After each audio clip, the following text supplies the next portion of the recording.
राधे राधे भक्तों। आज मैं आपको बताने वाली हूँ कि आप अगर प्याज लहसुन खाते हैं तो किस तरह से आप कान्हा जी को भोग लगाएं।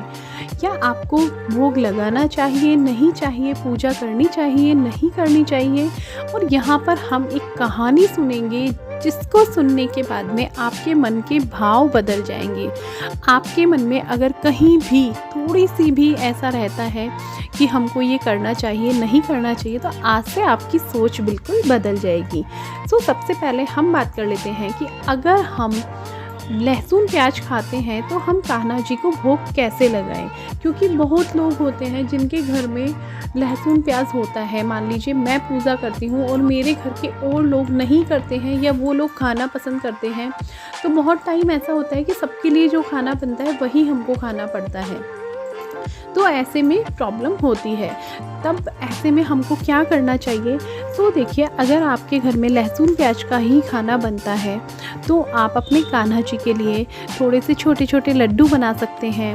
आप अभी देखिए सर्दियां हैं, सर्दियों में लड्डू बना सकते हैं। आप डेट्स का भोग लगा सकते हैं, मुनक्का, बादाम, काजू, मिश्री, पिस्ता, दूध, ये बहुत सी चीज़ें ऐसी होती हैं जिनका लड्डू को भोग लग सकता है। उसके लिए हमको ज़रूरी नहीं है हम सिर्फ खाने का भोग लगाएं, क्योंकि कान्हा जी जो हैं वो भाव के भूखे होते हैं। वो सिर्फ आपका मन देखते हैं, वो ये देखते हैं कि आप उनको कितने प्यार से भोग लगा रहे हो। वो ये नहीं देखेंगे कि आप उनको थाली भर भर के भोग लगा रहे हो या नहीं।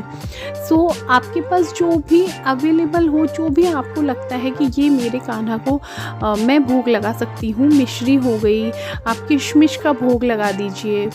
ऐसे कोई भी आप टॉफ़ी का भोग भी लगा देंगे तो वो एक्सेप्ट करेंगे। तो इनमें से कोई भी आप भोग लगा सकते हैं। ओके, अभी यहाँ पर मैं आपको एक कथा सुनाने वाली हूँ जो रियल की घटना है, और इसको सुनने के बाद में देखना आपका मन एकदम चेंज हो जाएगा। यहाँ पर क्या है, कहानी एक राधिका नाम की लड़की थी। आई थिंक हो सकता है आपने ये कहानी सुनी हो, बट आप ये कहानी सुनेंगे बिल्कुल सच्ची घटना है। और देखिए, राधिका नाम की लड़की थी, वो बहुत ही भाव से ठाकुर जी की सेवा किया करती थी। तो उनके घर वालों को थोड़ा टेंशन होता था, क्योंकि लड़की है तो पराए घर जाना है। तो घर वालों को लगता था कि क्या पता आगे ससुराल में जाएगी तो ये किस तरह से वैसे करेगी, ससुराल वाले एक्सेप्ट करेंगे या नहीं करेंगे इस चीज़ को, क्योंकि ये तो पता नहीं होता है कि शादी के बाद उसको कैसा घर मिलने वाला है। पेरेंट्स उसको बहुत बोलते थे कि राधिका, तुम थोड़ा सा अपने आप में इस चीज़ को कंट्रोल करो, आप पूजा करो, लेकिन इतना ज़्यादा भाव विलीन मत हो। लेकिन राधिका कहाँ मानने वाली थी, क्योंकि जो भगवान की भक्ति में लग गया उसको तो कुछ और सूझता ही नहीं है। उसके पेरेंट्स उससे नाराज़ भी रहते थे। एंड एक दिन सबने मिलके प्लान बनाया कि कोई भी राधिका से बात नहीं करेगा, और जब बात नहीं करेंगे तो अपने आप वो छोड़ेगी, क्योंकि हमारे खातिर ये करना पड़ेगा, क्योंकि ठाकुर जी तो बात करने वाले हैं नहीं। सबने मिलके प्लान बनाया एंड उन्होंने इसको फॉलो किया।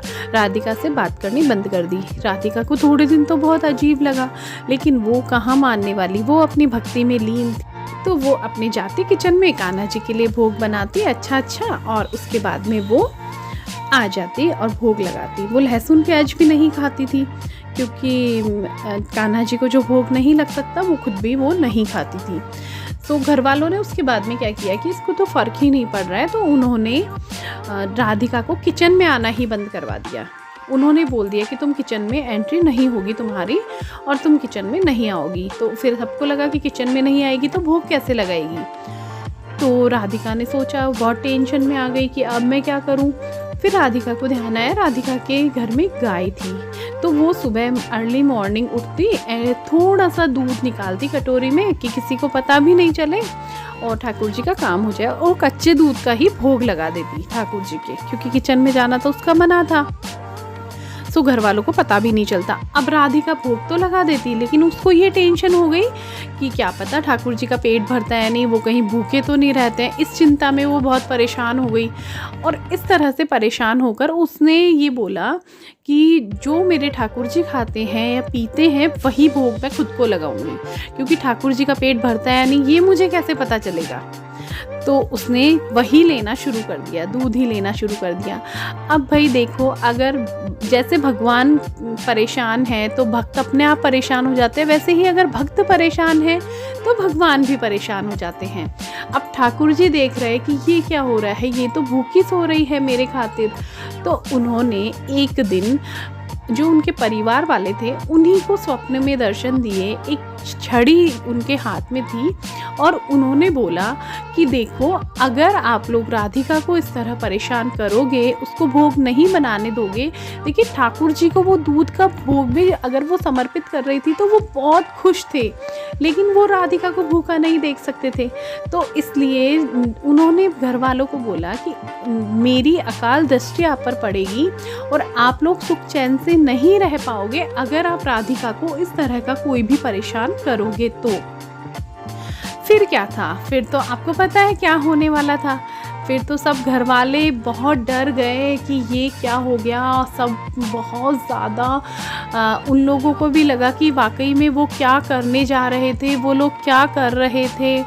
और उन्होंने लड्डू गोपाल जी की खुद भी सेवा शुरू की और राधिका को भी उन्होंने इस चीज़ के लिए परमिशन दी। और सब साथ में मिलकर जो भक्ति से वो परिवार रहने लगा।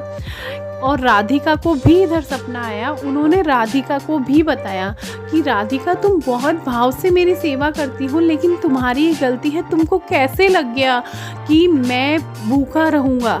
तुम अगर एक बूंद दूध भी मुझे पिला रही हो तो मैं भूखा नहीं रहूँगा, क्योंकि उस बूंद से ही मेरा पेट भर जाएगा।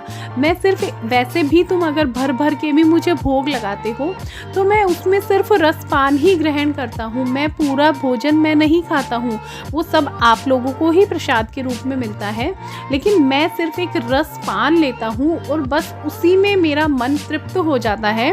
इसलिए कभी भी ये नहीं सोचना कि मेरा पेट नहीं भर रहा है। मैं बिल्कुल थोड़े में भी खुश हूँ और अपने आप को तकलीफ़ या दुख नहीं देना।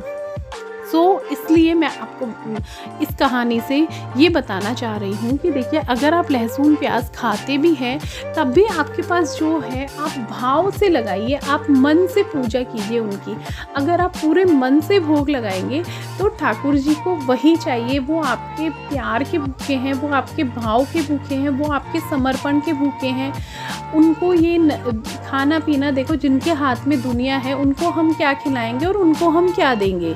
वो सिर्फ भाव देखते हैं और अगर हमारी तरफ से भाव उनको 100% मिलते हैं तो गाइज़ मैं आपको बोलूँगी कि हमको भगवान 1000% देते हैं, क्योंकि भगवान सिर्फ भक्ति भाव के भूखे हैं। उनको किसी भी और चीज़ की ज़रूरत नहीं होती है। मैं यही बोलूँगी, अगर पूजा कर रहे हैं तो पूरे भाव से कीजिए, पूरे मन से कीजिए, पूरे समर्पण से कीजिए। अगर आपके पास टाइम नहीं भी है, लेकिन जितना टाइम आप ठाकुर जी को दे रहे हैं वो टाइम सिर्फ उनके लिए रखिए। क्योंकि मैंने बहुत लोगों को देखा है कि वो ठाकुर जी को रखते हैं लेकिन उनका ध्यान यहाँ वहाँ इधर उधर। अगर आप पूरे दिन में 5 मिनट भी उनको दे रहे हैं तो वो 5 मिनट सिर्फ उनकी होनी चाहिए। वो हमको फिर उस वक्त हमको सब भूल जाना है, वो सिर्फ हमारा ठाकुर जी ही हमको याद रहने चाहिए, बाकी हमें कोई भी मतलब नहीं है। आप उनको 4 टाइम भोग नहीं लगा पा रहे हैं, आप 2 टाइम लगाइए, लेकिन बिल्कुल मन भाव से लगाइए। लहसुन प्याज का भोग मत लगाइए। और देखिए गाइज़, मैं खुद, हमारे घर में लहसुन प्याज यूज़ होता है, लेकिन उस वक्त हम ठाकुर जी के लिए कोई हलवा बना देते हैं, कुछ ऐसी चीज़ बना देते हैं जो ठाकुर जी को भोग लग सके। तो उनके लिए आप अलग से खाना बनाइए, क्योंकि हमारे घर में कोई बीमार होता है तो उसके लिए भी हम अलग से खाना बनाते हैं। क्योंकि बीमार इंसान कई बार हम जो सब खाते हैं वो नहीं खाता है, तो वैसे ही जो हमारे ठाकुर जी नहीं खाते हैं उसका हम भोग नहीं लगाकर उनके लिए कुछ और भी बना सकते हैं। तो आप भले ही आटे, बेसन, सूजी का हलवा बना दीजिए, कुछ भी बना दीजिए। आप साइड में आप वो बना सकते हैं, या फिर आप दूध का भोग लगा सकते हैं, मिश्री का लगा दो, आपके पास जो भी कुछ अवेलेबल हो। ठाकुर जी आपको ये नहीं कहते कि आप उनको 56 भोग का भोग लगाओ और तभी वो खुश होंगे, नहीं। उनको सिर्फ भाव भावना ये देखते हैं। और भले ही आपके घर में अगर 1 चम्मच शहद है तो आप उसका भी भोग लगा सकते हैं, वो उसमें भी खुश हैं। आप चाय का भोग लगा दो, वो उसमें भी खुश हैं। लेकिन पूरे मन से करो, मन से उनकी सेवा करो और मन से उनके लिए जितना टाइम निकाल रहे हो पूरा निकालो, भक्ति करो, आराधना करो, सब कुछ पूरे मन से करो, पवित्रता से करो और पवित्र मन से करो। बस यही सब ठाकुर जी को चाहिए होता है हमसे, और कुछ नहीं चाहिए उनको। वो तो हमको सिर्फ देते ही देते हैं, लेते कहाँ क्या है हमसे, वो कुछ भी नहीं लेते हैं। सो गाइस, उम्मीद करती हूँ आपको वीडियो अच्छा लगा होगा। वीडियो अच्छा लगा है तो वीडियो को लाइक करें, शेयर करें, चैनल को सब्सक्राइब